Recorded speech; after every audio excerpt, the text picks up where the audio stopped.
Have you noticed people around you are starting to get laid off? And not slackers, okay? I'm talking about people who've been at the same company for 8, 10 years. Or people whose salary finally climbed to 70, 80 grand.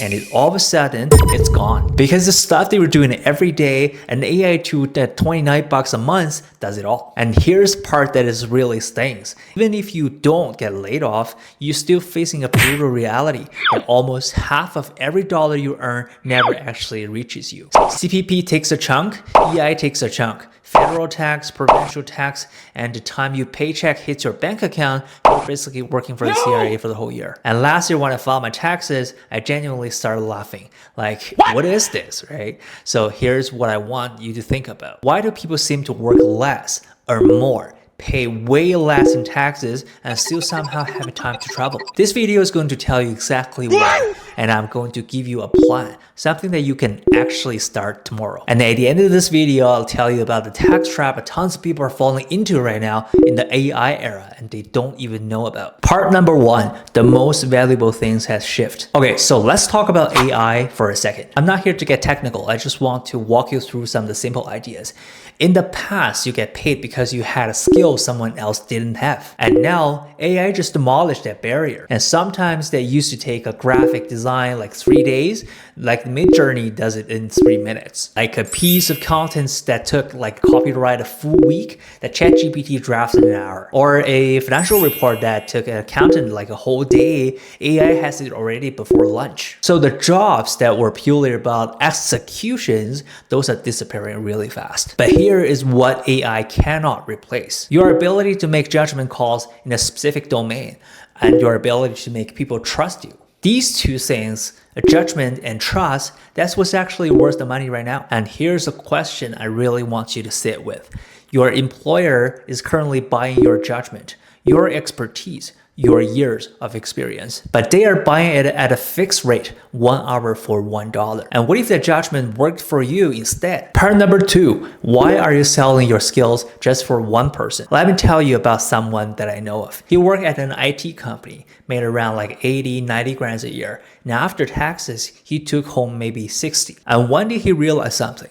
The work he was doing from 9 to 5, he could actually finish in 2, maybe 3 hours. So he started using the rest of his time to take on side projects. He's helping small businesses with system maintenance, building websites for startups, or helping people use AI tools to create content faster. And slowly, his side income started catching up his salary. Then he did something most people would never think to do. He walked into his boss's office and said, "I don't want to be your employee anymore. I want to set up a consulting company, and your company can be my first client." And his boss agreed with the idea, and something kind of crazy happened. He kept working with the original company, but now he had 3 or 4 other clients on the side. His income went from 60,000 to 150,000, and he actually worked fewer hours than before. Have you wondered why?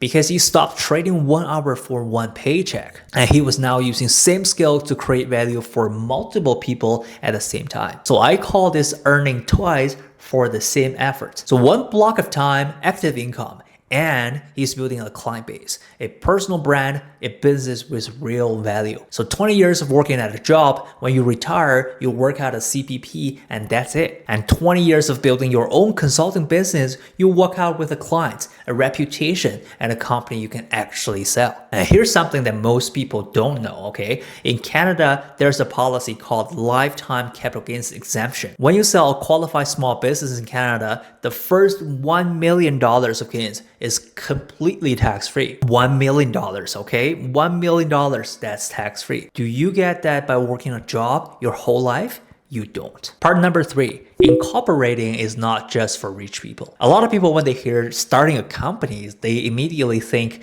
that's for people making $500,000 a year. That's not me. It's wrong. Registering a federal or provincial corporation in Canada costs somewhere around $500 or $1,000.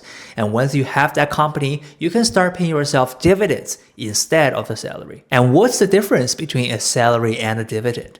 A salary requires you to pay CPP and the dividend don't. The average employee is losing close to $8,000 a year just to the CPP contributions. But with dividends, the $8,000 stays with you, okay? And then there are a business expenses, like your phone bills, internet, part of your car, or software subscriptions, or a home office. Add it all up, you can easily save $10,000 to $20,000 in tax every single year without doing anything sketchy. But here's the big one. The corporate tax rate in Canada for active business income under $500,000 is around 11%. Your personal income tax rate above $150,000 close to 50%. So the same dollar of profit, which bucket would you rather it land in? The 11% bucket or the 50% bucket? Part number 4, how AI makes all this faster. Okay, so where does AI actually fit into this? Let me give you a real scenario, okay? Say you work in marketing.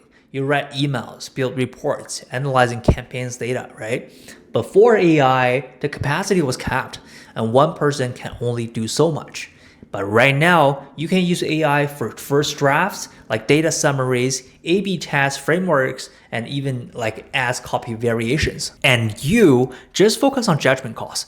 Is this right strategy, or does this messaging actually convert? Well, this client say yes. And the result is one person can now handle the workload of 3 or 4. And now you can serve more clients, earn more without proportionally more time. And that is actually the gift that AI is giving a regular person right now. Not replacing you, but multiplying you. And the moment you redirect that multiple output into your own company instead of someone else's, you stop working for someone else's growth. You start building your own. Part number 5, the AI era tax trap that nobody's talking about. Okay, so one last thing that is really important.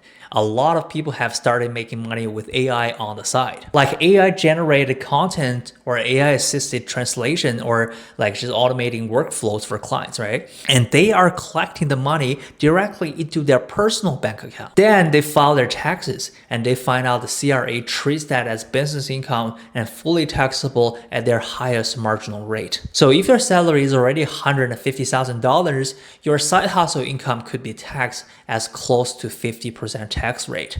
And like, oh my God, right? Half is gone. Now, if that exact same amount went through your corporation, the corporate tax rate is 11%. The money you save stays in the corporation, it gets invested, it compounds, and it grows. And that is why in Canada, if you are building a side hustle, especially using AI, you need a corporate structure to receive that income. Otherwise, you're handling half of everything you earn right back to CRA. And honestly, at that point, who are you even work for? So what do you actually do? Step number 1, you need to find your core skill. The thing you do faster or better than most people, or the thing someone would pay for, could be a finance or a sales or writing or coding or design or engineering, right? Or real estate knowledge. It doesn't matter what it is, you have something. Step number 2, while keeping your day job, start using AI to amplify that skill, then find your first paying client. You don't need a company yet, okay? Just validate that idea. That helping a friend or helping a friend's friend charging something, right? And even a little, just get the thing working. And step number 3, once you have consistent side income, then go incorporate it. And my rough rule is once the side business is bringing in like 40 to 50,000 a year, the corporate structure start working a significant tax difference. That works the setup. And when you register your company, do 3 things immediately. That's opening a bank account, applying for a business number, and register for GST or HST number. And step number 4, track every expenses seriously. Every dollar you spend on the side business could be a deduction, right? But if you don't record it, you can't claim it. I've seen so many people who knew that they could deduct things, but come to the tax season with nothing, right? And they basically lose the thousands in refund that should have been theirs. So if you work in Canada right now, working a job, like feeling the pressure, right? Whether it's AI making you nervous or watching the tax eat your paycheck, or just that feeling that no matter how hard you work is never really yours. You're not wrong to feel that way. It's not a willpower problem, it's a structure problem. A right structure can make you put the same effort but to keep twice as much. So if you want help figuring out what that looks like for you situation specifically, I'm here to help. I do a limited number of free consultations each week. You can DM me or just click the link in my bio to book a 30-minute call. There's no pressure, just a real conversation. And if this video was useful, and like I genuinely hope it was, hit subscribe and turn on notifications. Because in the next video, I'm going in on the specific tax strategy inside a corporation that most accountants won't proactively bring up. You don't want to miss that one. See you in the next one.